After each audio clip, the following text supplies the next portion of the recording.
કર્મ કર્મ ક્યારેય કોઈને છોડતું નથી. આપણે જોઈએ કે માતા સીતા કેવા હતા. એમના પતિ તો ભગવાન રામ હતા. તો પણ જ્યારે એમનું હરણ થયું ને ત્યારે એમની પાસે કોઈ નહોતું. અને દ્રૌપદીના તો પતિ પાંચ પાંચ પાંડવો હતા, મહાન યોદ્ધા હતા. પણ જ્યારે એમનું ચીરહરણ થયું ત્યારે એમને રોકવા વાળું કોઈ નહોતું. અભિમન્યુ કેવો હતો? અર્જુનનો પુત્ર હતો, મહાન યોદ્ધાનો પુત્ર હતો. પણ જ્યારે ચક્રવ્યૂહમાં ફસાયો ને તો એને કાઢવા વાળું કોઈ નહોતું. રાવણ કેવો હતો? એની તો સોનાની લંકા હતી. પણ જ્યારે સોનાની લંકા સળગીનું તો એનું ઓલાવવા વાળું કોઈ નહોતું.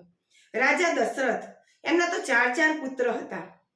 પણ જ્યારે એમનો જીવ ગયો ને ત્યારે એમની પાસે કોઈ નહોતું. એટલે કે જોઈએ કે કર્મ ક્યારેય કોઈને છોડતું નથી. રામ તો પોતે ભગવાન હતા, તો પણ એમને કર્મ ભોગવ્યા. સીતા માતાએ પોતે કર્મ ભોગવ્યા. તો આપણે તો મનુષ્ય છીએ, આપણે તો કર્મ ભોગવવા જ પડશે. જય સ્વામિનારાયણ.